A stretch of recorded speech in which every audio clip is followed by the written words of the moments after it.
On two. Ready? Hey.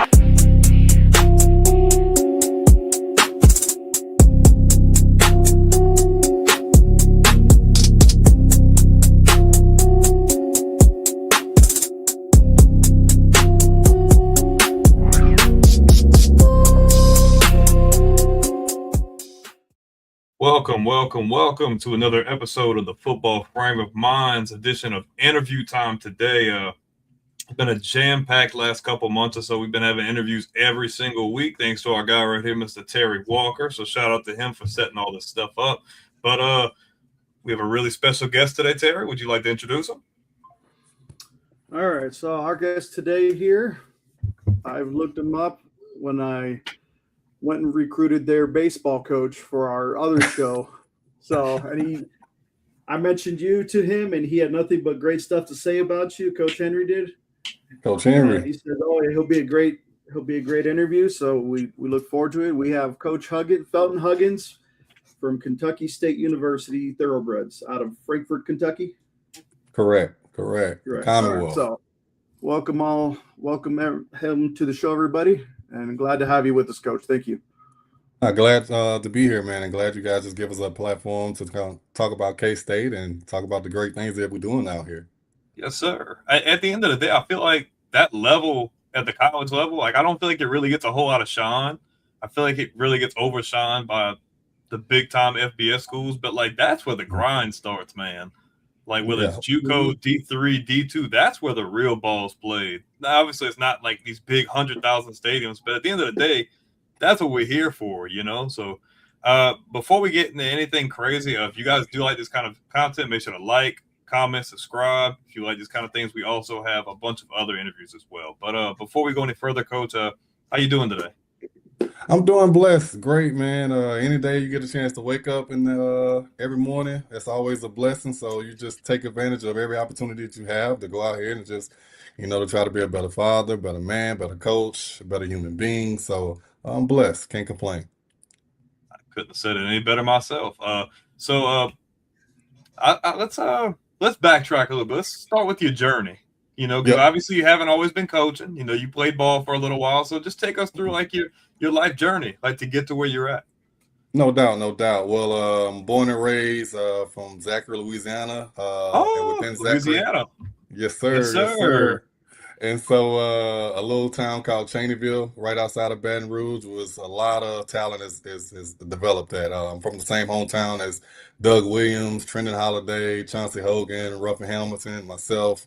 A lot of us all played in the league, Chris Brown. So, from a small town, but I'm from a family of educators too. So for me, one of the big things that I've been able to make an impact at K-State because education is important for me. It was instilled in me earlier. My dad was a coach.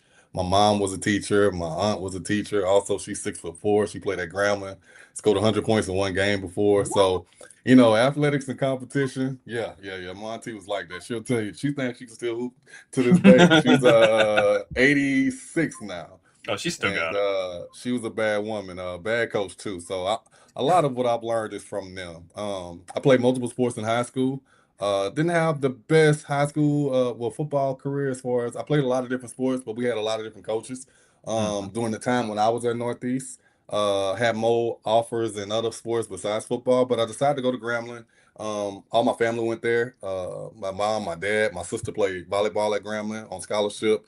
My next sister went there, so decided to go there, but I didn't stay long. Then decided to transfer to Southeastern Louisiana after Grambling after one semester. Stayed there. Actually, when I was there, I ran track.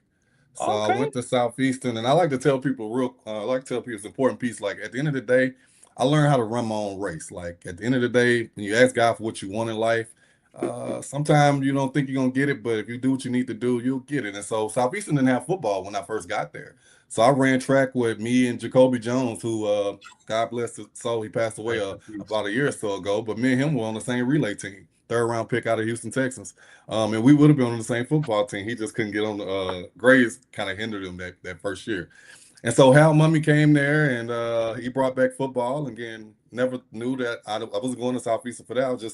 I'm an athletic guy. I love sports. I'm competitive. So whatever sport I'm in, I'm going to go out there and compete to the fullest. I don't care what it is.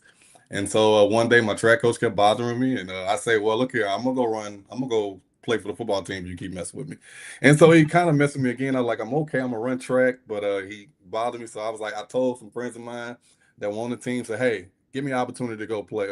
Tell Coach Murray I want to come run a 40 for him and see what we can do. I was a quarterback my whole entire life as well. So I ran a 40 for him, ran like 4.4 because Mummy kept throwing a water bottle to me the whole entire time to interview to see if I can catch.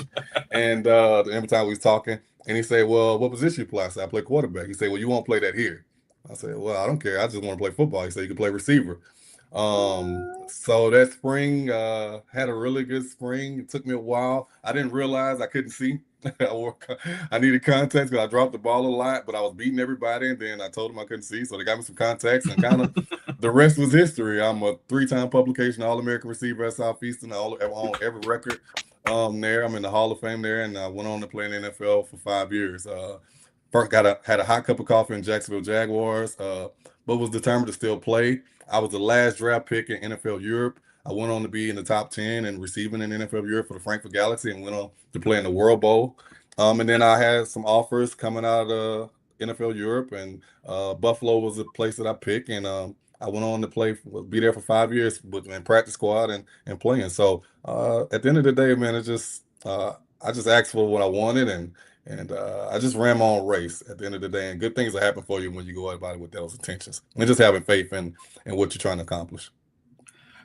Out of curiosity, like having all those accolades in college, like just out of curiosity, like was there a point when you were playing in college that you were like the NFL was a possibility?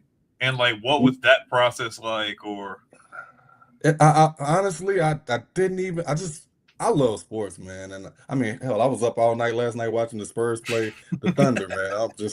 So for me, it was just the opportunity just to continue playing. I always ask guys, say, I want to just keep playing ball. And so, as long as I worked hard and kept my faith high, give me an opportunity. And, as I kept, I was getting better. I still didn't really believe it. I'm very humble. But it was just an opportunity that my teammates always used to tell me, like, hey, Felton, you can go make it to the league. Coach Mum used to always get on me, like, Coach Huggins, Felton, you can make $100,000 a year if you go about it right. But I was just like, I don't know. I didn't believe it. For the love of the game, though. You say what? For the love of the game. You was just having fun. It was just the love of it, and I love what I do. I love sports. That's why I like being around in this capacity. And I even like being around it now. I get a chance to help young men, achieve the dreams that they want to achieve, not just on the field, but off the field as well. Okay. You got a question? I gotta say, sorry, Brandon. No, you good? When I heard him say, NFL, you said the Frankfurt Galaxy, right? Yes, Coach Mike Jones. He played receiver. Like he my taught me a lot. nostalgia meter was going off because I remember having those trading cards from, like, say, 90s Pro Set NFL football cards, and I always never seen those trading cards. I still have mine. I actually found mine. That's dope. My mom kept it. I don't know how, but she kept it in this little container, so I actually still have mine. My cousin played in NFL Europe, and he has his as well. Man, you need to bring that back, man. That was awesome. I really wish they would. I played actually the last year, and the development was insane. It was insane. Like, I think over 75% of my team all went on to play in the NFL. I played with JT O'Sullivan. He was my quarterback, longtime quarterback for San Francisco 49ers. We played with a lot of guys who had a long career after that season. And so I think they should. The development, especially for the quarterback position, is key and pivotal. A lot of quarterbacks that came out that year, Casey Bramlett and JT O'Sullivan and Kevin Eakin, a lot of those guys went on to play a long time. So it was fun too. Europe was a blast. Some stories over there. I listen to guys talk, like guys who played in the league a while. Like we'll just say like Chad Johnson, for instance, like Pro Bowl receiver, played at that level, and then like when everything was said and done, he went and played in the CFL, and he's like, yes, the drop off wasn't really there, and I feel like no, I did a little stint in the CFL. It's not a drop off at all. When you played in these different leagues, like, did you feel like there was a major difference other than like just obviously bigger organizations and being in the league, or you feel like the talent level was just straight across even for the most part? I think the CFL developed receivers and DBs at a high clip. I think because over there, I'll put it like this. If you're a DB and you can really cover with a guy coming downhill with a full head of steam on him, then you can cover in the NFL. And the same thing, if you can beat the jam, because in the CFL, if you're coming downhill and you get jammed up, it's over with. I mean, you might as well just cancel the route. And Mm-hmm. so, one of my good friends who I played with in Buffalo, he's actually just won the Grey Cup. He's the head coach of Saskatchewan, and he was a high level player. He played in NFL for 4 years. That league is really, really good. I mean, just think about the guys that have came out of there: Warren Moon, Doug Mm-hmm. Flutie, those guys. I mean, Warren Moon went on to, I think, lead the league in passing for multiple years, and is still one of the top passers to this day. So it was a really fun league. Like it was, and the crowds and the atmosphere and the energy, it's no different. It's kind of collegey, if you want to It's not as say. I would think it's not as It's not as commercial as the commercial. league, because the league, it's like you lose that aura. Like when you Mhm. leave the cows up and you go to the league, I feel like everything's commercial. It's like it's just business as usual. But I feel like Exactly. if you're playing in Europe like you was, or playing in Canada, I feel like it's kind of still got that innocence like college football Mhm. has. It just has that aura that the league doesn't have. I mean, we're making comfortable money, but it's But not not enough obviously like the not the same. NFL. Yeah, Hmm. so a lot of you playing it for the love, like that's what you love to do. And so NFL Europe, like the crowds were insane. Like Frankfurt, well, we were very Americanized. I mean, we averaged 30, 40,000 a game on the CFL. I played for Montreal Alouettes. Were very, very. I mean, Anthony Cavillo was the quarterback there. I think they just came off a Grey Cup the year before, so the crowds were insane. So it was a great league. It was fun. It was fun. When you were in Jacksonville, who was the quarterback at that time? That Byron was Leftwich, Leftwich was still that was before they gave the reins to Garrard. How was that that playing was with perfect, that was pretty man. fun playing with Jack Del Rio and them, or B left, Byron Leftwich, David Garrard. Actually, it's funny how life comes back full circle. Quinn Gray was the backup and third string quarterback, third string quarterback there, and he was the head coach at Albany State. So when we first got the job in the SIC, man, he was one of my first people I hit up, because I had a relationship with Quinn, and he remembered when we were there, and man, so just playing with those guys, Matt Jones, Jimmy Smith. Matt Jones was sick. underrated. Did Jimmy you see he Smith had a little doesn't get trending? enough. Hmm. Matt Jones was trending this week Hmm. for running the 4.3 at, at 6'6". I mean, Hey, Maurice Jones that's Drew. crazy. Oh That's my goodness. crazy. Yes, Maurice Jones Drew. Marcus Stroud, who was a longtime John Henderson, player. yep, guys John like that. Henderson, Mike Peterson, Deion Grant, like I think Trufant was still there too. Yeah. Fred Taylor was still there too. Oh my goodness, Fred So Taylor you was got to play against yes. some pretty whether it's in Jacksonville or Buffalo, when you had because I played receiver too, and it's like when you Mhm. line up against that one guy, there's like it's either an intimidation factor or it's like a mutual respect. Like I have to get off on this guy. Is there like a Oh, guy that you're like, man, like I'm kind of questioning what I can do? two moments. My first welcome to the NFL hit was by Donovan Darius. And he didn't curse me at all. He hit me so hard and just picked me up and said, God bless you, young brother. And He and the got second baptized on this the field.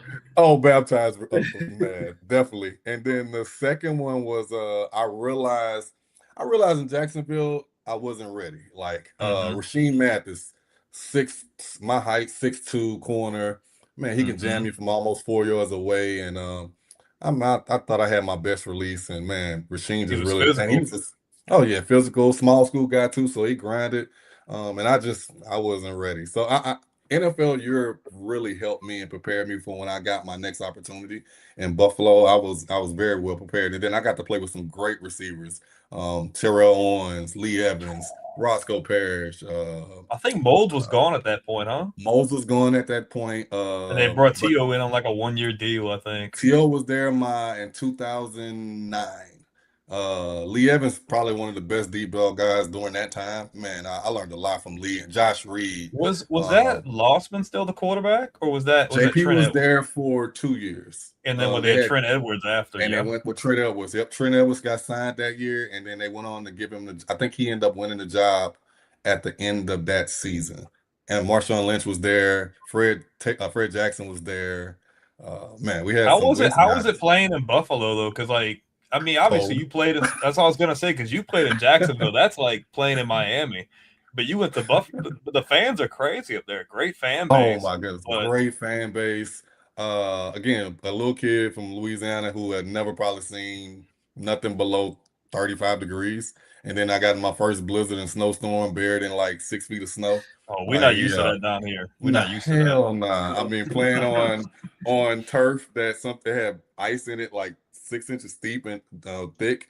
And so, yeah, that was a culture shock. That was different, but it was If great though. you have a question, Terry, or No, I mean, I'm just amazed of all those names you mentioned. Like all those receivers, it's like I'm already envisioning in my head. hmm I mean, When he Josh played Reed it. was like, he's I mean, so first, won the underrated. Bolitnikoff, So super underrated. underrated. Won the Bolitnikoff in college. Underrated slot receiver, probably one of the best blocking slots I've ever seen. Josh taught me a lot. Like Josh taught. I mean, Great route runner too. oh yeah. I mean, just understanding coverages, understanding space, understanding how you play at your own pace and tempo. Play with Stevie Johnson. Me and him actually just talked a couple of days ago because we were thinking about doing a camp. Man, I learned from him. Like Stevie Johnson, I always like to give him his flowers, man. Like Steve is probably one of the best one-on-one release, press coverage release receivers I ever seen, and probably in the history. Like nobody could jam that guy, But man. that's things that people don't see and they talk about. Like when you Mhm. play the position, like it's so important to get off of the line of scrimmage with urgency and to get With that guy urgency. behind you. Because if he's on your hip and you don't have that getaway speed or that good footwork, like you're Mm. not getting that ball. Or if the Man, ball comes your way, like you're not catching it. exactly. And Steve, I mean, again, Steve's ran 4.5, I think, at the combine. But Steve just had a knack for like, man, he was a hooper, so Steve can hoop a little bit, but he just had a way of just kind of playing basketball on grass and setting the guy up, getting him leaning, and then just kind of Allen Iverson crossover. But I mean, Champ Bailey, I remember the first touchdown he scored.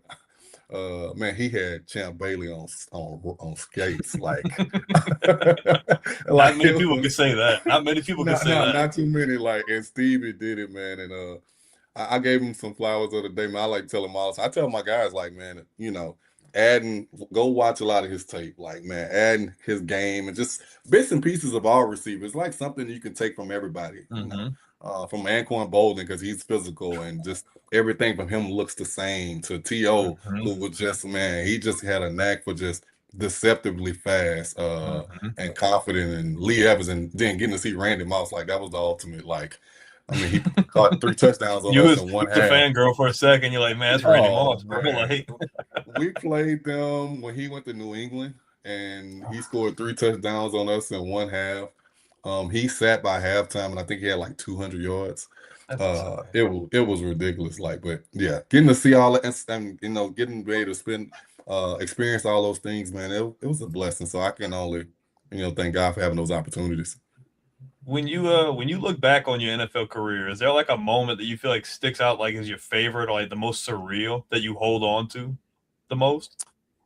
I mean, the first time just ever touching the field, you know, that was Mm-hmm. a surreal moment. And then in preseason in Denver, I scored my only touchdown in preseason against the Heck Broncos. yeah. Yeah, a great moment. And that was actually I was having a really, really good preseason, and I ended it by with injury, so I didn't make the roster that year. I was on injury reserve, but I was on track. I think I was in the rotation, you know, and I learned a lot from Steve and all those guys. And man, I got hurt, but I got that touchdown, and so that's something that I have pictures of it, and I can always remember to this day. Only thing I wish I could have done had a little bit more creativity in the end zone.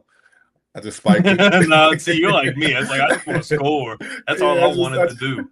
I just spiked Mm-hmm. it. I didn't really couldn't think about what I wanted to do. I always had plans of what I was gonna do, but that kind of went out the window. So, but I spiked it hella hard. Hey, I do have a question though, because like when I was in high school, I knew a bunch of guys that were like on the Saints practice squad, like Adrian Mhm. Arrington, a couple guys like that. Yeah. And I feel like something we don't hear about is like how hard is it? Because I think football gets slept on because people are like, oh, well, baseball's got single, double, and triple A, and hmm basketball's got this developmental league they have to go through. But like, if you had to give your honest opinion, how hard is it to get off of that practice squad and make the active roster? I Like mean, in your opinion. it's tremendous. It's tremendously hard. I mean, one, you know, just being able to understand the thing about the league. I tell my players this all the time. It's about trust. Like at the end of the day, those coaches have to be able to trust you that when they put you out there, they do everything, you do everything that they ask you to do. Because their job's on the line, like, and also, you get to see they bring guys in every week. Like, Mm-hmm. I mean, I don't care what it is. They bring guys in every week. And so you're just hoping every week till Wednesday you can continue to stay on that. But if you go in there, you be a sponge. Like one of the things that everybody knew about me was, I gave myself value. I like to tell our guys, always give yourself value in life. It doesn't matter whatever you do, whether that's off the field, on the field, in life, in the workforce, on the football field, give yourself value. So my value for me is there was no position that Coach Tyke Tolbert was my receiver coach at the time could tell me that I didn't know what to do, where to line up. And so like it was funny. We were always in meetings and Tyke was like, okay, we're in meeting if you get this right. And all my teammates would just be like, the receivers would be like, hey, ask Felt, because he knew. Like I knew what they did in the slide. I knew what they did in the outside. So I always gave myself value. I always played special teams. That's the first way. Most guys think that you go out there and you try to catch every ball. Nah, that's not it. I mean, you're not unseating the number one guy. Again, it's totem pole theory in the league. When you're at the bottom of the totem pole, you got to do more. You got to give yourself value. So, one way to crack that lineup is special teams like specs. You can't make the bus if you can't go out there and cover kicks or be a gunner. And so you have to work hard and be intentional about just as much of those things as you are about knowing the playbook. And so it's extremely hard because, yeah, you could probably be the best. I've seen some guys that are really good receivers, but never climbed up the ladder because they probably couldn't give any value on special teams. And, if your top guys don't get hurt, when are you going to ever crack the list? So you have to find another niche, have to find something else that you can do. George Wilson was a good friend of mine, still lives in Kentucky to this day. We talked the other day. George was a receiver going into the NFL. And then, kept practice squad, couldn't crack the roster. Told him, say, hey, let me switch to safety. They kind of like how he did things on special teams. He switched to safety and then now became, was all pro. I think he made it to the Pro Bowl as a special teams player and then ended up cracking the starting depth chart as a safety. And he was a former receiver. Jason Peters was the same way. He came to the NFL as a tight end. Again, became one of the best left tackles in the league. And went on to make a ton of money. So it's just about giving yourself value in any and everything that you do. I think knowledge and versatility are very important, especially in those situations. Like being able to, like you said, soaking everything in. Like when we played, or like when I played, they're like, "Hey, look, you need to make sure you know in the Z, you need to know the X, you need to know this, you need to." Because like if somebody goes down, like and you're playing, but they're like, hey, "Look, and you play in the slot. Like I need you to play the slot because we don't have a slot guy." Like stuff like that, I feel like is important. Yep, you can't just say, "Oh, I don't know that position." Well, okay, cool. You might not know it. Well, you probably won't be there on Tuesday. You'll probably be getting that guy tap you on the shoulder and say, "Hey, bring your playbook." Did you have a favorite? Like, did you like playing backside? Did you like playing in the slot, or like did it not really matter to you? So I've always known. I mean, when I played for Hal, I played in the air raid. I'm an air raid guy. I played one side my whole career in college, and so again, that's why I say when I no slight that Coach Mummy, I never played the slot or anything like that. And so when I got to NFL Europe, I learned how to play a little bit of the slot, and then got to the NFL and learned from Josh Reed and them. And so I actually like slot a little bit more than the outside, even though I could play both, but in the NFL because the receiver, the DB doesn't know where you're trying to go. It's totally different, a lot of different ways that you can go to try to set a guy up. Also, it teaches you how to work with pace. Everything isn't like just full speed trying to beat a guy deep. You got to understand coverage. You got to understand soft spots. You got to learn how to set a guy up, lean him, and things like that. And so I actually kind of became a fan of the slot towards the end of my career. So it was fun. It was great to do. But that outside, when you're on that island, it's only me and you. You got to kind of. That's how I liked it. That's how I liked it though, because they were looking at all that, and I'm like, I just want to get a little separation. That's all I want.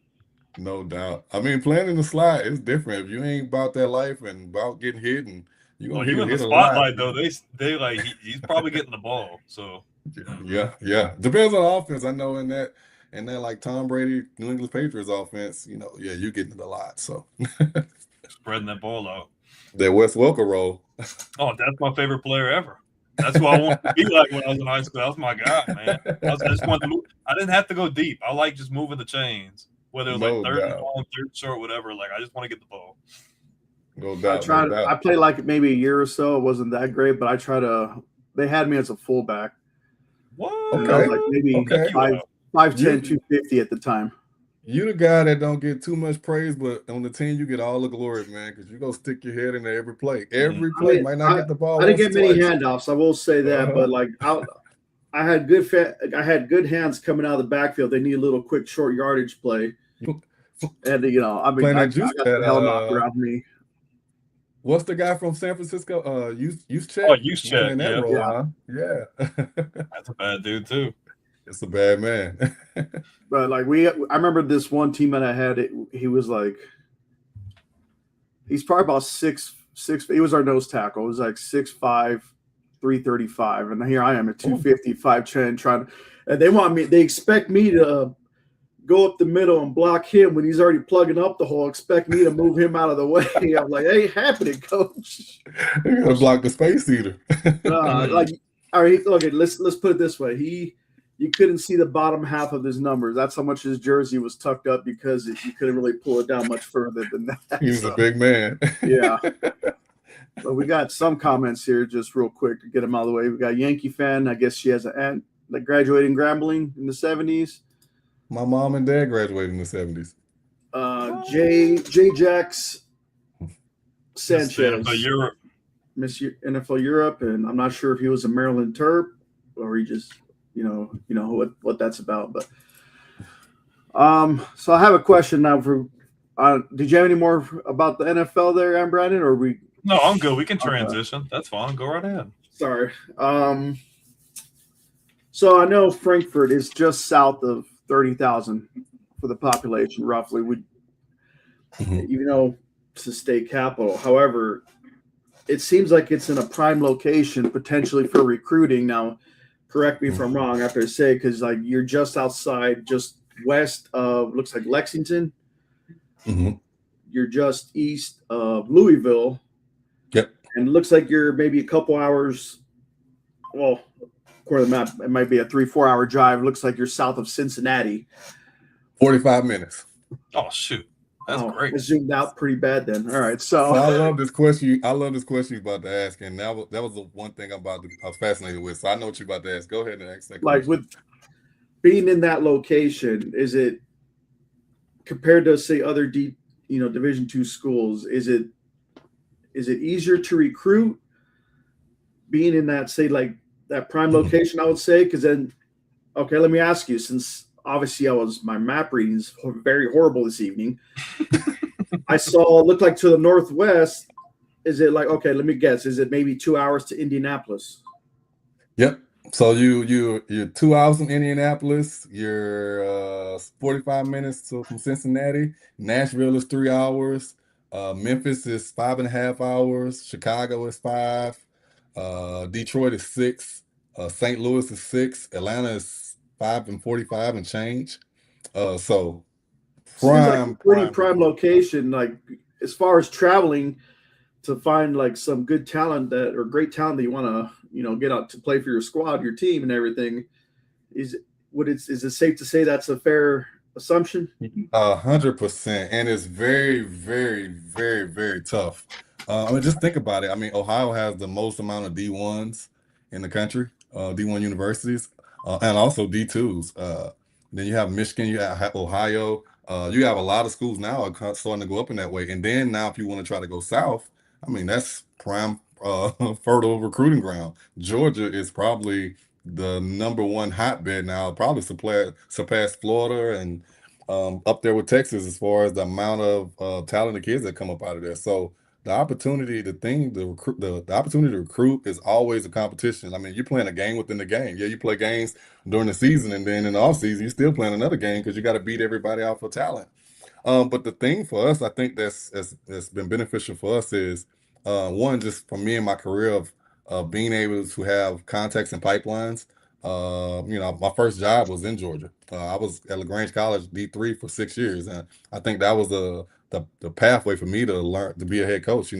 Working in D3 where you don't have a lot of money, you don't have a lot of resources, you're recruiting kids for the love of the game because they're paying to go to school. So if you can get a really good kid from there to come to your school and he has to pay, you can recruit anywhere.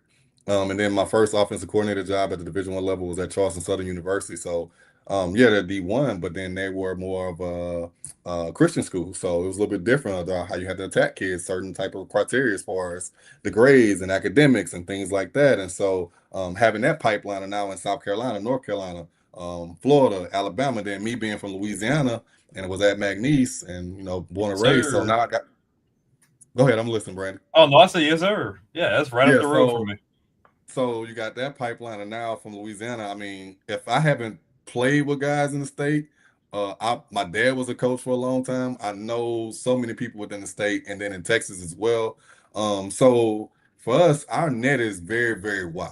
And then also trying to compete in the state of Kentucky when some of the NAIAs, hands down, have really nice facilities, and so it's competitive with them too as well. So trying to lock down the state and making sure you get a foothold in there. And that was one of the things that we had to come in first, is trying to make sure we get guys out of Lexington, out of Louisville.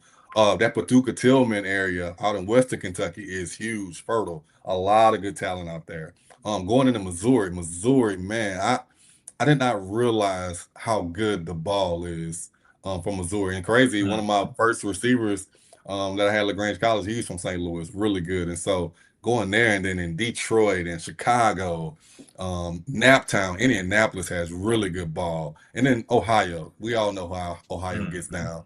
And then getting out in Virginia too. Virginia actually is a bordering state to us, so that's one of our areas too. So I say all that to say is just making sure for us, it's all about our relationships. I'm a relationship guy, using my contacts, reaching out. Guys I know I trust in this business and that I've known for a long time, that I've gotten people from. We're real intentional about leaning on those relationships to get the right kids for our program. With me and my staff, Coach Earl Chambers won 2 national championships at Valdosta State, played at UGA, so he handles Georgia on top of, so I can just send him down there. He can get any kid out of Georgia we want.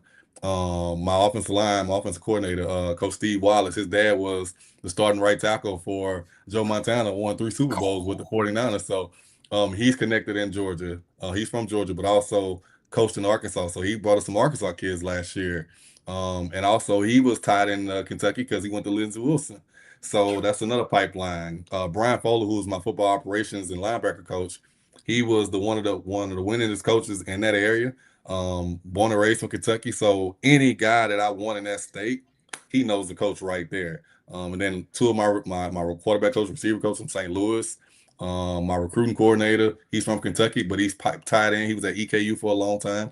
So he's tied into Ohio, Indianapolis, and Detroit. Michigan is just a pipeline for K-State. So, we're tapped in. So, and then, just having connects in Florida and Alabama. And so it's a barn burner each and every day, but we feel like we get the best talent that fit for what we need here. And I think the biggest thing for our turnaround was coming back home into the boot, man. You know how it is, Yes, Brandon. sir. Being able to get some kids. Last year I got a kid out of the boot. Brandon, you probably know this kid from Ascension Catholic, Chad Elsie. Name sounds familiar. Chad Elsie was the second leading rusher in 2024. Yes, in 2024. Almost beat Reserve High School by himself. I think he had 10 touchdowns in that game and he caught 2. Oh my gosh. But Chad actually went on to Chad had 14 total touchdowns for me last year on almost a little bit under 900 yards rushing and only had 120 some carries. And he went on that to springboard that to move up. Now he's back, and now he's at Southeastern this year. I was able to get a lot of good kids out of Louisiana this year. Darius Cyprian. I don't want to get too ahead of the boat, but we can get on that. You're good. Had you looked at when you're looking at schools down there? I got a comment question after, but had you looked at any kids from Terrebonne? Because they had a really good run game. On the running back that was last year. Honor. I offered the running back from there this past year. You're talking about they had a 2-headed monster. Quincy is a monster. Quincy was a monster, man. Ended up not getting him. He had to take care of some great stuff. He won the JUCO though, but he was a monster. Who else we was down? I was on him. I offered it was a DB. God dog, I'm blanking on his name. One of my backup slots, but he's really good. He's gonna probably start this year. Alex Beard. He played at Northside. Okay, that's Yeah. right. That's like 20 Hmm. minutes from my house right now. So yeah. Yep, Alice Beer. He was a kid that I looked at. I wanted to bring walk on at McNeese, and he ended up going to Graceland at first. Played a little bit there, and then he transferred. And when he got out, I knew about him. So I'm big on guys. I talk to guys even if I don't get them because if these kids transfer and Never leave left know. and right, you never Relationships and know. So everything. And yep. So Louisiana, like I don't feel like Louisiana gets enough respect for how much of a hotbed it is, oh especially for man, we got skill the. position guys. Like, come on, Don't get me started on not copping for the state now. Like I we swear, got I some ball swear. down there, man. I like to tell anybody Hmm. we produce the most NFL players per I'm capita. telling you, That's hands nobody down. wants to talk about that though. Nobody wants to talk about that. We play some ball in the boot, man. We can get it in with anybody. So, we got a comment question. It says, what made Coach Mummy a good coach at Southeastern when you were there? Just out of curiosity. Man, first and foremost, man, Coach Mummy is just the ultimate like competitor.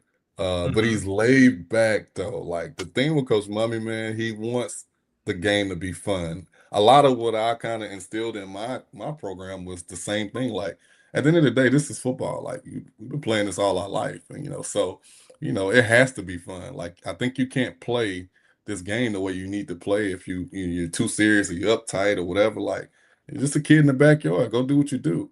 And then on Hmm. top of that, just the innovation of offense, man, from Coach Mummy of just, being able to just throw the ball all over the yard. And then you see all the people from off his tree have now cultivated this offense to, in their own form and vision for what they see. Even myself, I've learned so much from him. My first job was with his son. Matt was our coach at Southeastern, but then he got the offense coordinator at LaGrange. He gave me my first job, and so I learned so much from Matt of and Coach Mummy of trying to run this offense. And so the thing with Coach Mummy, man, he's innovative on offense. He's very keep it simple. The KISS method, keep it simple, stupid. At the end of the day, play the next play. Don't have no fear about how you Hmm. call plays. Even if you get a sack one play, I mean you got to feel like your offense is potent if you got the right guys in, and they can go out there and overcome those differences. So man, Coach Mummy was awesome, and that's why he's been successful, and that's why so many guys in his tree has been successful. That's valuable to take away from that. So, leaving the league, going into college ranks, when did you feel like coaching was an option? Like, was it like immediately after you retired? Like, what Always was though. that journey like to where you're at? Like, I always knew I wanted to be a coach. My dad was a coach. My aunt was a coach. I was a young kid when I used to be at practice, football and basketball, and my dad was a disciplinarian. So that's kind of I get my just. I want to be firm but be fair hmm. with kids. And so my dad back in the day they used to have a paddle, so they could paddle kids. Man, I used to laugh, but my dad would look at me like, "You better not be in here laughing." So, but I knew that was my path and that was my purpose. Being a coach, being able to develop kids. Even when I was in the NFL and in college, I would still go back any chance I got to just go back and help the guys that played after me, help them get in college, help them work. I used to I used to take time out of my day, even when I wasn't playing, and create highlight films for guys on DVDs or whatever to Oh, send to colleges and that's send throwback. That's emails. old school. Yeah, I used to do all that. So for me, it's just giving an opportunity for someone to see something in themselves that they might not get from someone else and inspire them to chase their dreams. And so I always knew I wanted to be a coach. I always knew this was my purpose and this is what I want to do. And for me, coaching, it doesn't matter why I coach it. I don't. Some people kind of get caught up in chasing the ladder. That's not me. But at the end of the day, if I'm coaching high school ball, then that's where I'm at. I'm going to go out there and do what I do. Because at the end of the day, this is what it was instilled in me to do. Go out there and help change young men's lives with the game of football. So I love what I do. What so you was at McNeese for a little while. What led you to Kentucky State? Like what was that journey like? So after COVID, I took some time out. I actually went back and coached high school ball. I went to school for teaching, and I taught at Slaughter Community High School, and I was teaching there, and I love what I do. It was a great time in my life because again, you get to coach kids that that school had never won anything, And we got in there and I inspired them to do some things that they haven't done. We made it to the playoffs, had the best record in school history. Now that's been broken. They've now been able to create a tradition there of now being a winning program. And so Coach Goff, who was my receiver coach at Southeast Louisiana, who taught me everything I know about receiver, he had just came off fresh off of making the national championship game at Valdosta State, and he got offered a job at McNeese, and he reached out to me and asked me that was I interested in come be a receiver coach at home. And so being able to coach in Louisiana was always a dream of mine. And also in the conference that made me, which was the Southland. And so to be able to coach in your state, be able to now create opportunities for people from our state that is there's so many guys that go unnoticed.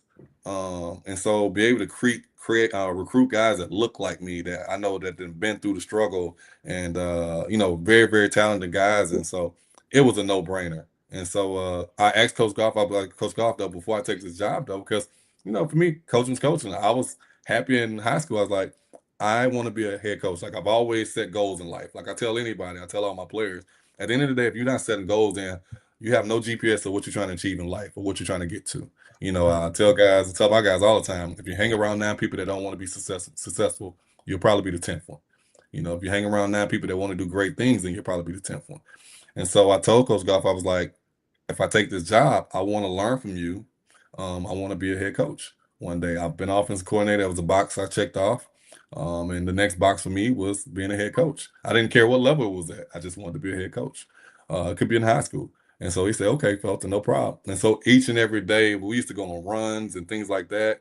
I would pick Coach Goff's brain. I would ask him, can I sit in meetings with him and things like that. And the Kentucky State job opened up, and I applied for it and interviewed, and I ended up getting the job. So I have to tell you guys a pretty cool story about how I accepted the job, but it was an opportunity, something I prayed for. And at the end of the day, I tell guys, God, when you ask God for things, He doesn't place you where you think you want to be.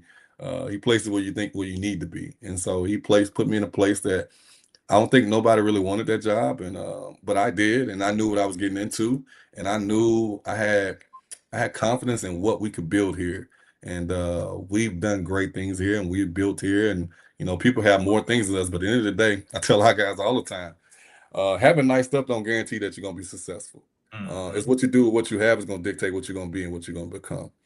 And so for us, we just happy we got a chance to put on the helmet, put on the pads, and go out there and compete and work hard and have fun.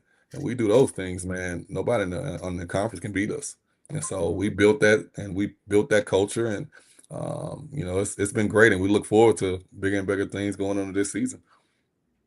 Okay, what you got there? All right. So when were you first named head coach? I'm not sure if I missed that earlier or not, but at Kentucky State. I got offered the job in February of 2023, but I didn't accept it. I actually told them I want to come down. So I came down, and I still wasn't going to accept it. Tell you a quick story. So I was on a plane ride back from Kentucky State, from Lexington, and I fell asleep immediately, on the plane. I'm a sleeper, but something woke me up that day. And so I woke up, and the lady that was sitting across the aisle from me tapped me, and she said, excuse me, do I know you?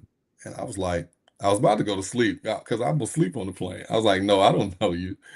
And she said, oh, okay. Well, she said, I was talking to God, and God told me you were going to be a leader and man in this area. My mouth dropped. I said, oh, wow. I said, well, it's funny you say that. I just went to Kentucky State to go see the campus, and they just offered me to be the head football coach there at the institution. And she said, yeah, I know that. Well, she didn't know exactly that, but she said, yes. I said, oh, wow. And then the lady that she was with, she was sitting with, we were talking, and we all were talking. And she said, well, where are you going back to? I said, I'm going back to Lake Charles. She said, well, I used to live in Lake Charles. I went down there and helped during Hurricane Rita. You remember Rita, Brandon, huh? And McNeese State got displaced during that time. Yep. I said, well, oh, wow. I said, well, I live there actually now. And actually during that time, McNeese ended up getting displaced to our campus. They actually stayed on our campus and played all their games, and they used our facility during that time. And so we were talking. She was like, "Well, can I pray for you?" And I was like, "Yes." And so she was like, "I think, you got your call and you're going to do great things there." And so when I got home, I actually went to go see my mom. And my mom was like, "Baby, well, what you going to do? You going to stay? You going to stay at the D1 level?" I say, "Mom, I think my decision already been made." I say, "God don't make mistakes and he places you where you need to be." Mhm. And so I think he placed me where I'm supposed to be, and that's at Kentucky State. And so I'm thankful for the opportunity and thankful for that blessing. And again, I wouldn't be no telling what my life would be if I wouldn't been here, but it was a great opportunity. And so that just tells you, the power of faith and not seeing things what they are right now, but seeing them for what they can be. That's a heck of a confirmation. Yeah. You don't have anything to say at that point. You just have to soak it in. Like Yeah, yeah. I can't say no at this point. Like if Nah, I no say doubt no, about it. like I know I can't say it. Like I have to You're missing take your it. So, calling. and that had to have been a So crazy feeling though. So when you took it, like, and you're like, man, I got this. Like this is what I've been waiting for. 100%. And I knew it was going to be tough, but at the end of the day, I knew if I had a chance to get up each and every day and put good energy into the world, we can get it done. That first season, it was a lot. It was some things that happened that first year at our level, that we get, and even just the process. It was some crazy things, but we just knew the path, we knew the process, we knew what we can do, and going into year two, we felt good, and we felt we can do some things, and so we just each and every semester, each and every year, we just kept stacking days and kept chopping wood. We go by this motto. We like to mow our own grass. At the end of the day, we don't worry if I like everybody that. mow their own grass, I like that. and you respect that the next person gonna mow theirs. We'll be fine. So we just kept mowing our grass every day, and kept thinking, letting people know that they were slighting us, but we knew what we can do, and we've shown that, and we're gonna continue to show that in the future. Heck yeah. So we have a comment question from our co-host. He wants to apologize for his absence, but he wants to know, like, what's the difference? Like, is there a change in recruiting versus like being a head coach and an assistant? Oh man, I would say it is, but it's hard for me because I still recruit like a position coach. I can't stop, man. It's hard for me. Like I've said this so much. Like I'm still on Twitter. I still communicate with the kids, and I kind of sometimes I jump in the hoardiness because I like to go on there and look at film and talk to kids, and then kids get to talking. I want to make sure I'm responsive, and so But yes, that the hard part is, and for me, I love watching film, so I love Mhm. just finding that diamond in the rough. I was that diamond in the rough, and so to find that kid that no one knew about, that no one else can find, that's fulfilling for me. That's giving someone an opportunity that they never thought they would ever get. And so that's the hard part of it. But also understanding that now you're in the head coach role, you still have to delegate. And my guys do a great job of recruiting. My defense coordinator, they handle it on their end. And offensively, they do a good job of identifying guys. But I kind of still get in there and I'm looking at guys and kind of finding guys. So it is tough, especially when you kind of like me. I actually like recruiting. It's changed a lot though since I've gotten this business back in 2013. But it's still fun and it's still great when you find that kid that no one else knew about. So I share some sentiment with you because you say you're an air raid guy. That's like my go-to. I love airing it out. Like I want to pick you apart at all three levels. Like, Mhm. was there like anybody in specific, or maybe like certain people you took like maybe some of their schemes and some of their offense from? Like, let's just say like a guy like I really like was Mike Leach, like one of the guys I feel like Mhm. who really revolutionized the air raid, especially back in the day. You remember how the Big 12 was just, man, everybody's just slinging it. Like it's 40, 50 points on each side. Like, was there certain coaches you're like, man, I really like what he's doing, I want to try to put my spin on it? Or No doubt. Well, I mean, first and foremost, I mean, it started from the source for me. Like, I mean, what better person to learn? What two better people to learn the air raid from is from Hal Mummy, who's the godfather of it, and or the father of the air raid, and then his son. And so, the great thing about I tell people D3 ball, I'm so happy about the path that I took. I probably could have went out in the NFL and maybe asked to volunteer at a big school level or whatever, but I think, being able to go to D3 level, you really get to kind of nobody's watching, so you kind of get to be creative and put your own footprint, a stamp on what you want to do. And so me and Matt were super creative down there, man. And going into the last couple of years that when he actually got the offensive coordinator job at Nevada and we were leaving, we were starting to tweak some things. We started putting RPOs into it. And then when I was able to get my first time running it myself at the D3 level, I added some different little tendencies to it. And then getting to Charleston Southern, we added tempo, which made it even fast. And then even at the high school level, when I was at Slaughter, we did some cool things, and then got a chance to coach golf. He was in the air raid. He was Coach Mummy's receiver coach, and so he had been a successful air raid guy at Tiffin. Now adding a dual threat quarterback into the air raid, that was something that they never, that was kind They of didn't know anything that about was that. yeah, That's that was kind legal.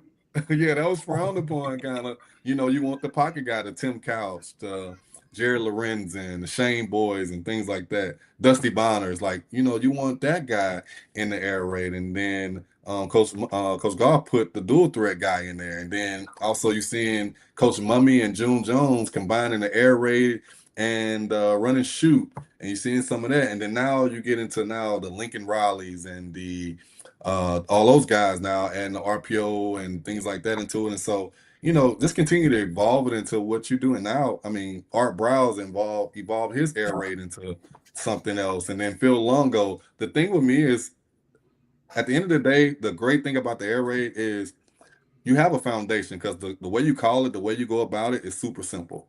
But the thing is, you can mold it into whatever you need, whatever your strengths and weaknesses are within your team. And so that's something for me that I learned, and that's been so beneficial to me. When I was at Charleston, we were air raid, but we weren't like throwing it around 60, 70, 80 times a game. We were pretty balanced. At Kentucky State, my first 3 years there. First year we threw it around a lot. Second year we was a little bit balanced. This past year now we were very play action, deep shots, with also tempo within the run game and things like that. And so being able to adapt this thing and mold it into what you want to do is such the blessing, such the great thing about the air raid. And so that's why you see now, some teams have been able to reach the promised land in FBS ball, being an air raid guy, air raid offense. All right, so I just got a message from Brandon that had a little technical difficulties, so I'll hold the fort down. Gotcha. Now, No problem, Terry. with your style of offense, you said you do like air raid stuff. What about the defensive scheme of things? Like, what is it, like a 3-4 nickel dime? Well, that I know those are usually the primary packages, depending on I guess what the offense is throwing at you. But is it like you run a 4-3 or like 3-4 or 4-2? I think 4-2-5 or something like that. What's The the thing about primary defensive scheme? No doubt. Well, the great thing about my defense, man, I got probably one of the best defensive coordinators in the country, which is Earl Chambers. Again, this guy he learned, him and Kirby Smart GA together at Georgia and Valdosta. And so he learned defense from Valdosta. some, yes, Like Valdosta State. Valdosta State. Yes, sir. Yes, sir, Terry. I was And actually so stationed out there, so really, yeah. oh man, so he's learned. I mean, he's a football mind and a football junkie. He's all about ball. And then be able to win 2 national championships at Valdosta State running the defense. And he's been able to adapt this thing each and every year. But this year for us, for one thing that helped Coach Chambers, or not helped us, but we got a chance to do was, and for me, same thing. Brandon just asked this question about being able to adapt it. Me and Coach Chambers was selected for the Tampa Bay Coaches Academy the first year they ever done it, back 2 years ago. And so we got a chance to spend an off season, a whole week in Tampa, and then Coach Chambers actually had a chance to go back and work all training camp and preseason. And so again, finding different tendencies of in the air raid. Now playing from air raid used to be played out in tight wide splits. I started adapting some of that. Liam Cohen, he was OC over there, tight split things and crosses and things like that. Coach Chambers got a chance to pick Coach. I'm blanking on Coach name for the Bucks. Todd Bowles, Coach Bowles. Yeah, Coach Chambers got a chance to spend literally. He worked under Coach Bowles. And so a lot of the things that Coach Bowles did from a framework of his defense was what Coach Chambers did. But then he was able to add a couple of those tendencies and different things that he do in our defense. So we're based out of it's more of a 3-4 base, but it can get adaptable to a four down front. We play with two backers, but it's kind of a little bit different how we kind of play with the backers. We have a true kind of a gap to A gap backer, but then that second backer, he's more of a kind of a floater. He's an athletic guy that can run down in space, but he also can play in coverage, but can also play the box. And then that nickel, Coach Chamber plays with. He's kind of a that extra hitter, but also can play in coverage. And then in the back end, we do some different things from a coverage standpoint, but it's all attacking style. It's all making guys think that we're bringing pressure from a lot of different ways and bringing a ton of guys. But honestly, in theory, we're really only bringing 4 to 5 every time. So, but it's coming from everywhere, and it's giving you that illusion, trying to speed the quarterback up. And so for us, I tell our guys, if we can be confident against our defense, nobody can beat us. One thing people don't realize, like I don't do scout team. Like we don't do scout team no more. We've cut that out. For us, every day we do good on good. One thing, and now if we need to see a few things that a team plays that we probably can't do ourselves, we'll do that. But for the most part, going against our defense, man, Coach Chambers bring pressure from everywhere, zone blitzes, things like that. We just like the iron sharpen iron. And so for us, you can plan for something that a team does, but at the end of the day, they can come out there and do something totally different on Saturday. So we tell our guys just be sharp, go out there, compete, and play hard, and we get after it. So that's one cool thing for us that, yeah, we got out the scout team because we like to play fast too, and most teams play fast now. The team that huddle is kind of the weird team, and that's the team you're kind of nervous about. Nobody huddles no more, and so he likes the fastball look because it makes our defense have to communicate. We're big communication defense. Like if we don't communicate, then we're going to get beat. And so, being able for us, we play fast, and them have to get their calls in. It kind of makes our guys, being able to, adjust and adapt on the fly and go out there and be an attacking style defense. We were in the top 10 in the country in interceptions last year. I think we were in the top two in sacks last year. I think we were in the top 2 in tackles for loss last year as well. We had one of the top defenses in the conference. So, and that's just from, again, Coach Chambers he's bringing it from everywhere, but it ain't a lot. We very seldom win zero blitz. Out of curiosity, you run an air raid and you kind of touched on the dual threat. Like, do you have a preference when you're recruiting a quarterback? Like, do you prefer like a dual threat guy? Do you prefer a guy that's in the pocket? Because like me, don't get me wrong, I like a guy who can stand back there and sling it. But like I feel like when you're going 4 or 5 wide and they're going down there, there's opportunities for that quarterback to extend the play, whether he's rolling out and he's just throwing it 30, 40 yards, he can take off and get you a first down, keep the chains moving. Like, is there a preference for you? Or are you just recruiting and kind of just working your offense based on who you have, like, in the shotgun? It used to be a preference when I first kind of started running my own thing. Now kind of being in charge now and being able to, you do it yourself. You just want, I would say you don't want I just don't want a guy that just can't extend the play. You want a guy that can kind of move around enough. Like if I tell him pull it on inside zone read and give me 5 yards, I'm cool with that. I can live with that. Like you ain't got to go 40. I mean, I have a kid that can take it 80. Denham Johnson. Oh my goodness. His freshman year, Denham had the 3 longest touchdown runs in the country. I mean, literally, he was out of Texas, 21, 6 and 100 and 200. Literally split. I took 180 yards, split right down the pipe, and 2 safeties had angles on it. They couldn't catch him. So, so just being able to us, we do a good job of adapting to the type of player that we have. But I used to have a preference. I just want a guy that's a competitor. Like, as long as you go out there and compete at the highest level and want to go out there and lead, and even when you see what the scoreboard is, you're going to go out there and keep going, keep swinging, keep chopping. I want that guy as a quarterback. Other than that, we'll mold the offense into what we need it to be. We had a game my second year here where all our quarterbacks got hurt, and we had to end up putting a guy in that hadn't played quarterback at all that whole season, but he was a runner. But it wasn't that strong of a thrower. So again, we were able to on the fly we can adapt the quarterback. I mean, adapt the offense to, we were turned into a more of a zone read option. offense. I mean, he threw the ball 2 times in that game, and we still won by almost 30 points. And he led us to a win. He ran for 80 yards, and I think my running back ended up running for close to 200. Oh my And gosh. we never threw the ball twice. He threw a screen, and he had one completion. He threw a screen, and we threw something else. That was it. If it works, it works. Yeah, we just it's adaptable, and so that's the framework of the air raid. Just keeping it simple, molding it to what you need to be, through tags, through things like that. And at the end of the day, the foundation is the foundation. You can get it to what you need to be each and every week. I'm a big offense guy, so I love what you're talking about. Just sling that rock around, score points. That's me. Yes, sir. It's go points. What you got there? So my question is, it's kind of like, since Brandon asked about quarterbacks. So if I'm going, like, say, towards running backs, now I know you say you run the air raid. Usually that's not like, let's say it's not usually tailored for running backs, so to speak. However, if you're still, obviously you're going to recruit a running back. Mm-hmm.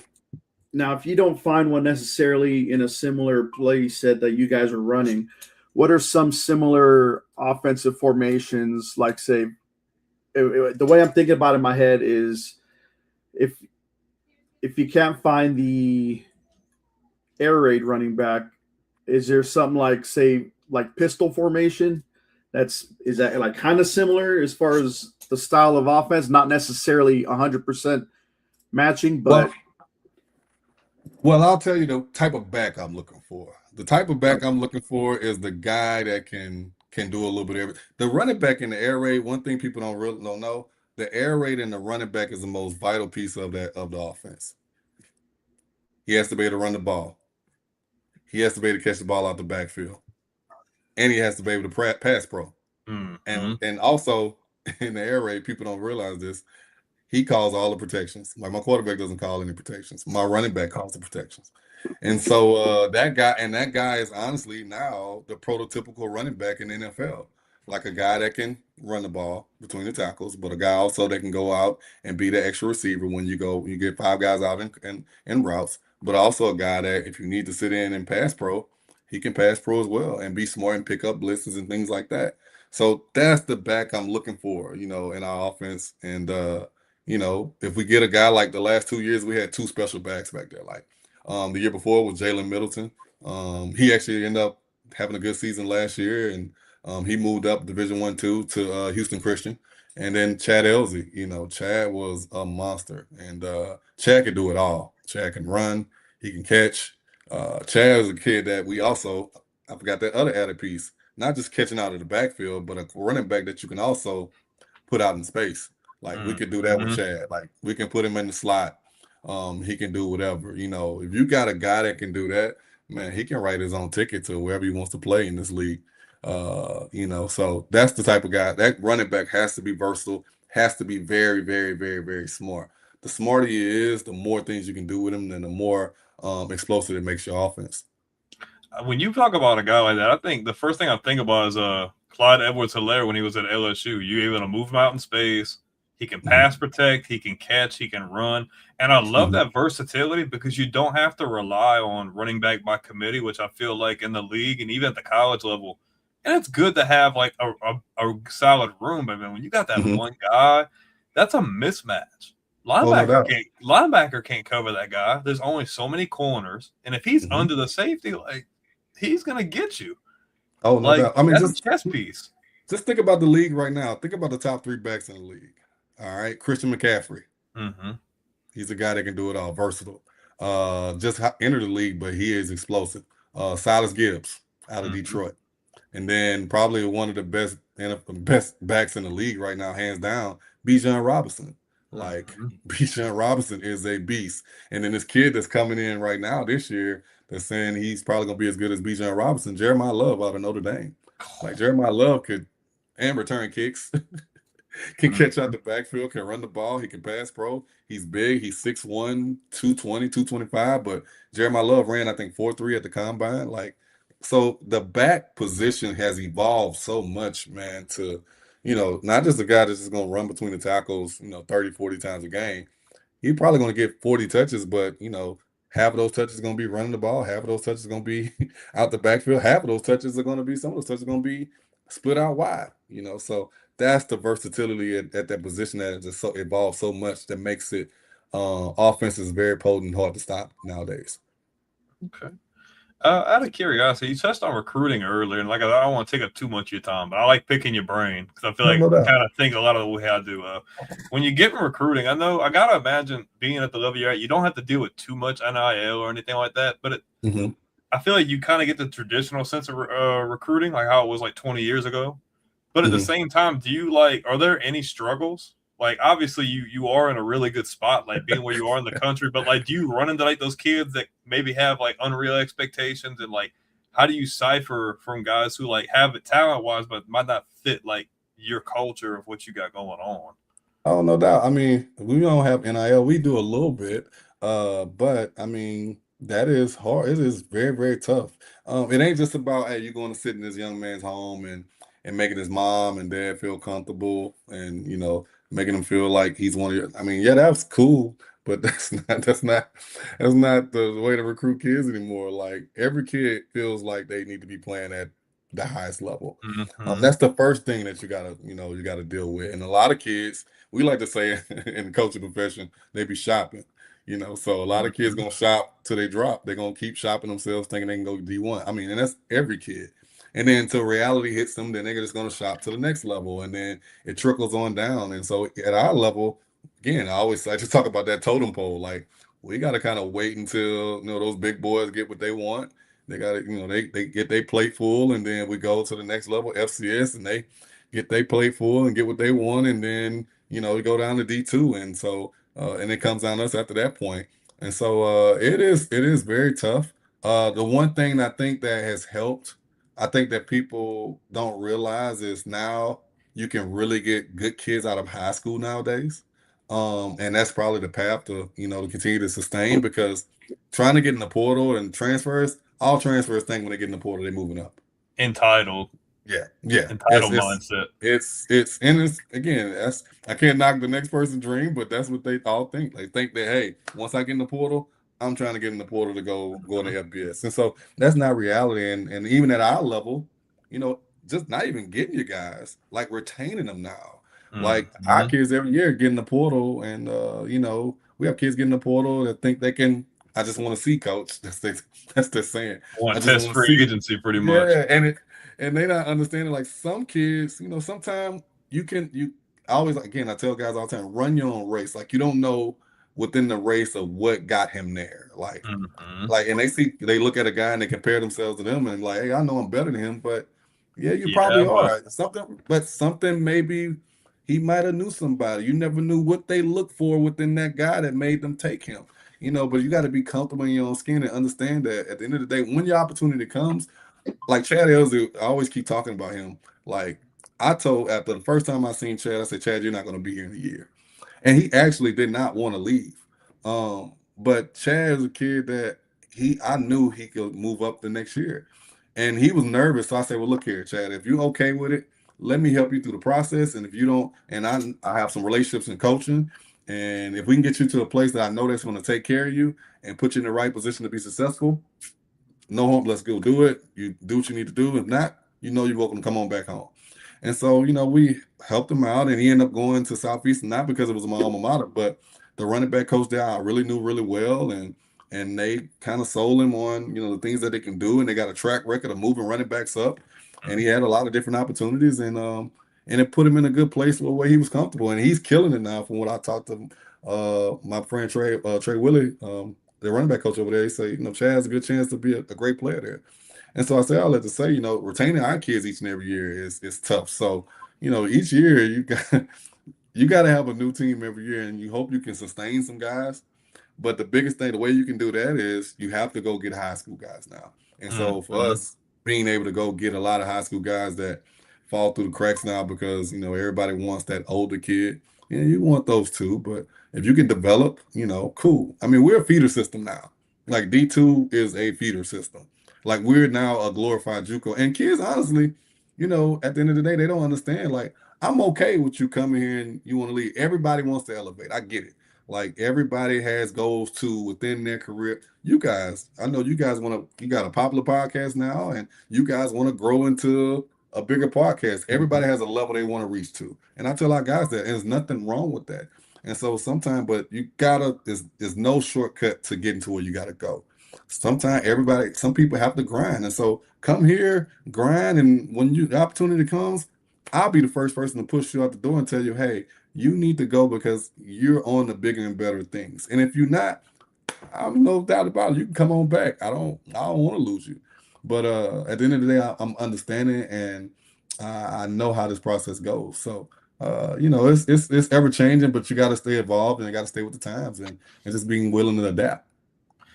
I feel like winning at the high school level is so underrated, and I feel like that's really.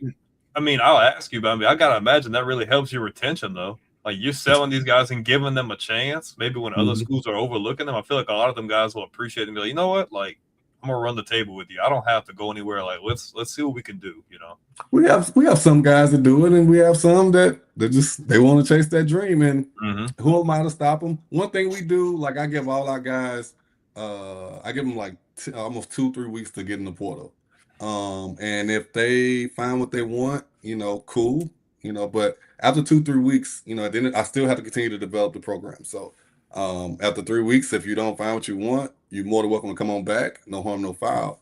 But after 3 weeks, if you decide to stay, no problem. But I have to go find another guy Mm-hmm. to replace you. I just can't sit and wait and let you fill it out and see. It's a business. No different than you want to go out and see what's out there. Well, I got to go out and see what's out there too to try to replace you. And so, I keep that open dialogue with our guys, and I think that's been helpful for us. We hadn't had the big losses in transfer portal. We had 6 guys lose. We lost this year. We lost one O lineman. We lost 2 D linemen. We lost a DB and then 2 running backs. And so, it was a good year, and we got a lot of guys back. So we feel great about what we retaining. We didn't lose a lot much as everybody else did, though. I know some teams lost a lot. Yeah, you got it there. I'll ask him after. Well, if it's football, I mean, obviously it's football related, but is it more to coaching? Because mine's kind of like more on the personal side as far as what he does to. Oh, whatever. I'll ask right now.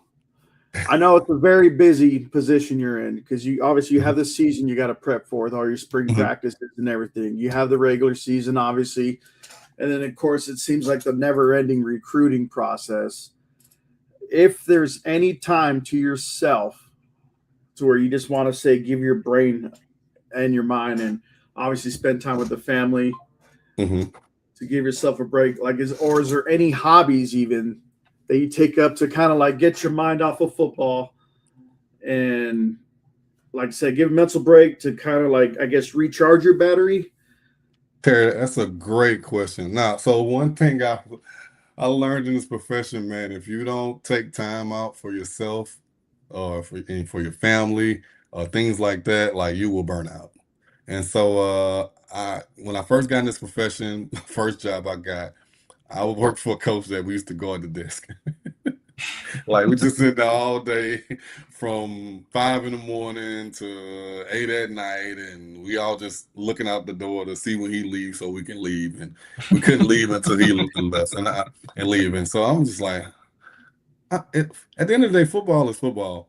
It ain't that hard. Like we all do the same things. We all run the same plays. We all run the same defenses in some form or fashion.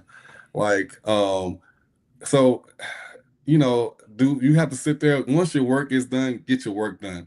When I went to Tampa, one thing that Bruce Arians said that was and I always felt like this, if I ever get a job, I want to do this. Bruce Arians said, quote unquote, if you ever miss one of your kids' recitals or something with your family that's of importance, I'll fire you.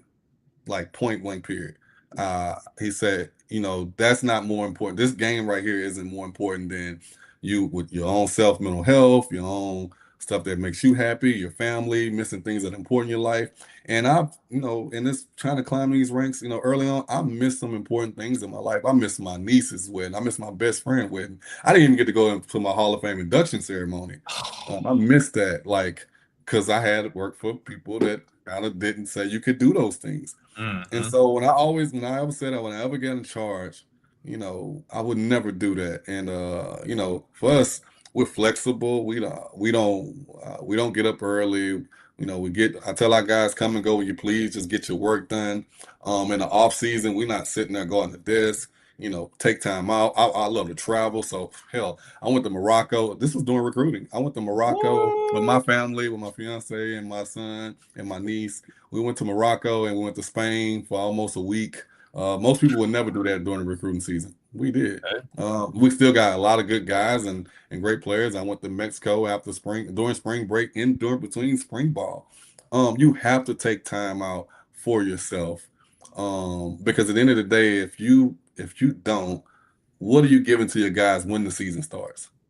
Like you're just really just pushing it through. It's no different than your guys. Like you can't burn them out. You can't keep them out there all day. You can't practice 3 hours. Like for us, we practice an hour and a half. Like point blank period. We don't practice. No, we're not out there all day. Attention spans are short. My attention span is short nowadays. So for me to sit there and say to have kids out there in meetings and this and that, we get in, we get it done. We call it hit it and quit it practice. Like tell our Okay. guys all the time, you got to make the choice. Everybody has a choice to do whatever they want to do in life, make whatever choice they want to do in life. Well, as long as they're good with the consequences, good, bad, and indifferently. And so I tell our guys, you make the choice once we go out there that we're gonna go out there and take care of what we need to take care of. We're not gonna be out here all day. We practice at nighttime. Our kids stay up late at night. It gives our guys more time to do stuff in the day and spend time with their families. And so guys, the kids stay up all day, and so they on Instagram and TikTok all night. So that's our best practice. We cut the lights on, so it's always game time. It's Friday night lights every day for us. We practice 3 days a week. 3 days a week. We took Tuesday, Wednesday, Thursday. That's it. We're done. Monday's game plan day. We travel if we at home. Sunday's a mandatory day off. We don't come in the building. I learned that from Archie Denson when I was at Charleston Southern. He was like, hey, Sunday was a Lord day, so we didn't practice. We didn't do anything. We didn't even do staff meetings. Some people staff the day after the game. No, we didn't do anything. Get your work done at home. Come in Monday, get ready to go to work. We do the same thing here. It keeps my guys fresh. It keeps us fresh. It keeps our players fresh. So when they go out there on Saturday, that we can do what we need to do to go out there and win. And so, Terry, that was a great question. And yeah, it is important to, I love going to the movies. I like spending time with my son. Like I'm a first time dad. I just had my first son 2 years ago. Congrats. Well, not 2 years ago, a year and a half ago. He'll be 2 in September. And so I love being a dad. So right now I watch my son in the mornings and then I come do my work in the afternoons, spending time with him and things like that. And so it is important. That is something non-negotiable. I tell my staff that's non-negotiable. Like you don't miss things that are of importance.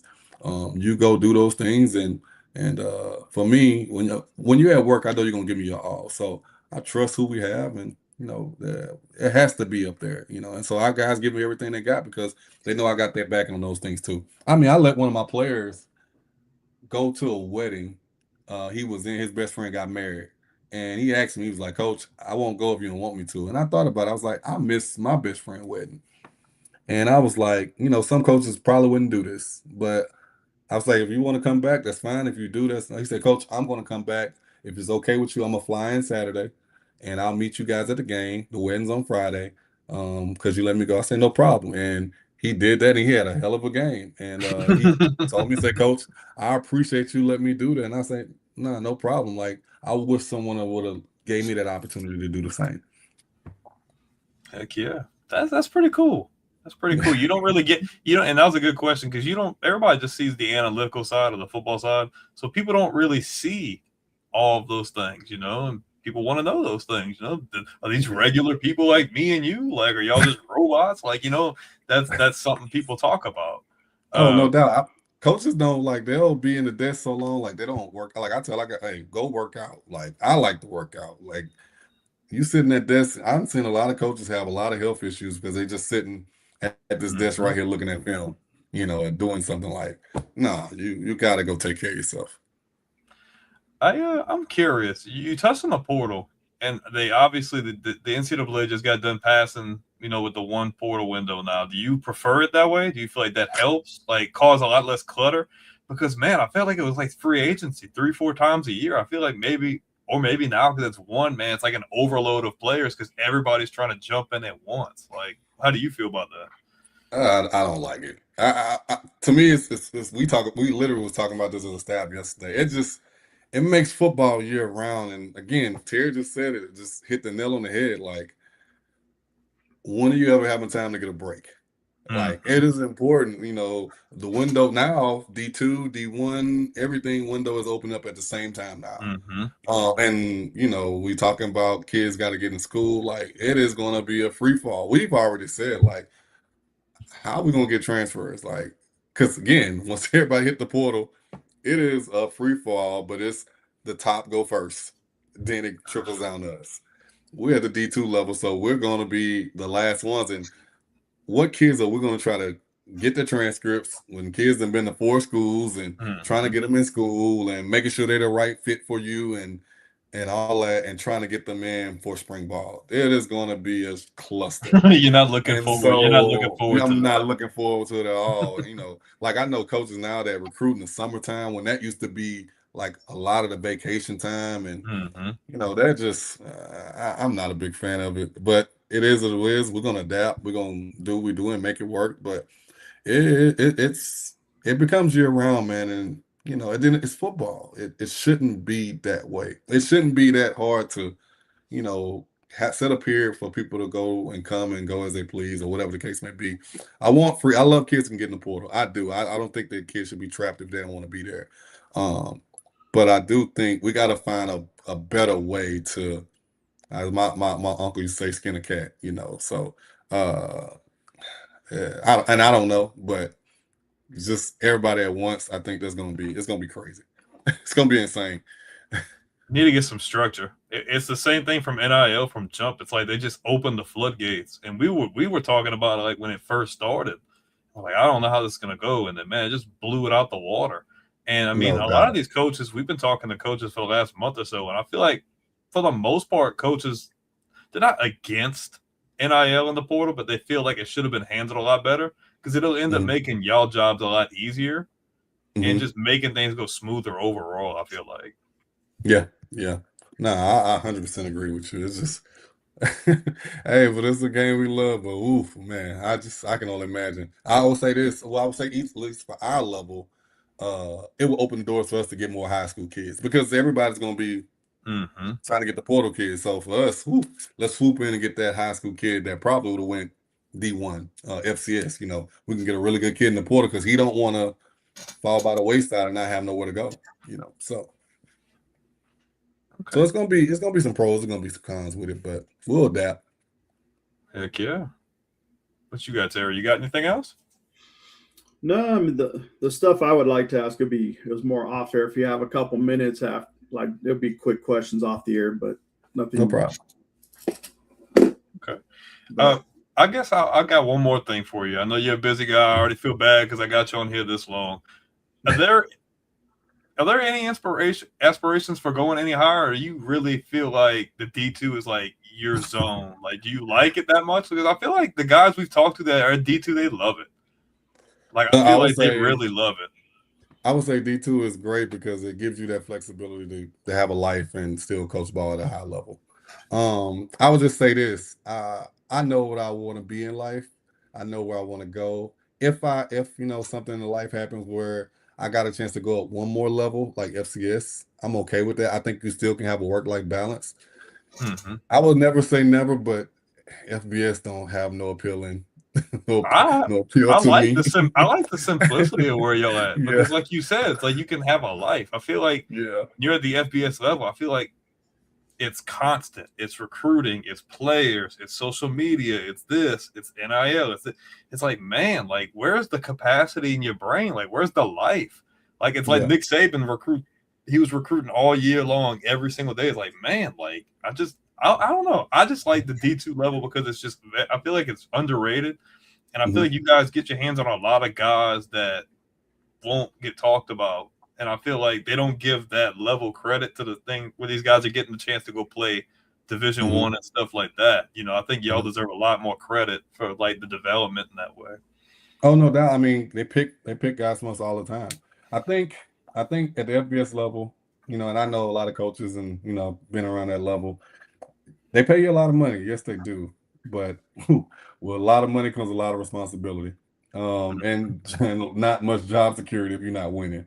And so I'm a simple guy, man. I like being able to go to the store, and I'm a country dude, but I'm a city dude. So I like going outside and being outside and doing things with the family. Hell, me and my coaching staff, we barbecue down there every other week, invite coaches to the house, and Oh we man. just hang out. You can't do that at that level. Mm-mm.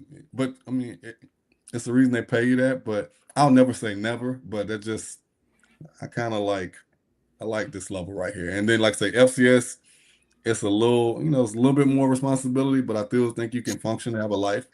But as far as that, yeah, I like my pocket what I'm in. I'm that down to earth guy, that low key guy. So I like to be up the beaten path.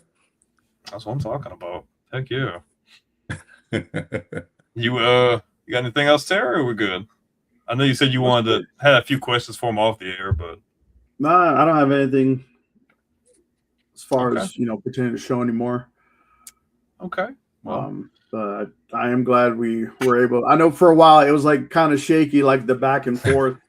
I know. This work. I was like, no, I don't want to lose you. Let me.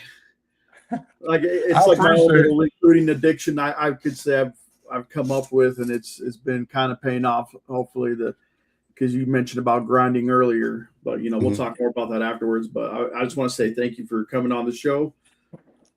No, I appreciate you hanging in with me and making it happen.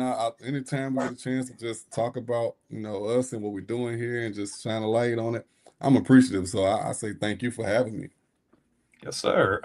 I mean, anytime, whether it be after the season or whatever, we would love to have you back on for like a recap. Maybe like talk about like what happened, what went up, what went down, stuff like that. If you'd be interested. When we make this deep playoff run, let's get on. Yes, sir. That's what I'm talking about. Yes, sir. We're gonna have a lot to talk about. We're gonna make a deep run again this year. Y'all got that. Y'all got it. Look forward to seeing it. Yes, No sir. doubt. First time in school history making the playoffs last year, so we on the bigger and better things. We feel good. Descending. Yes, sir. But for all of our visual and audio listeners, if you like this kind of content, make sure to smash the like button. We have an entire interview time playlist on the channel. Not just Kentucky State. We have a bunch of other D2s. We have some former players, former coaches, and stuff too. So definitely check that out. But if we're good here, I think we're good to go. Thank you, guys. Yes, sir. It was a real pleasure having you guys. For everybody watching and listening, hope to see you guys back same time, same place next week. And y'all have an amazing day.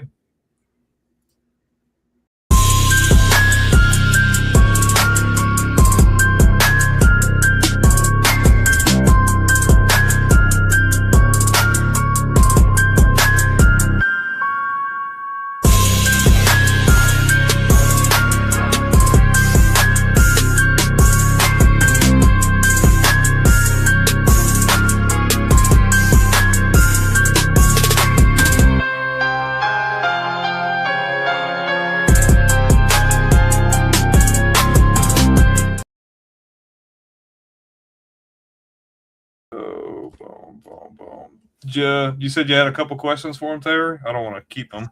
So usually what I've been doing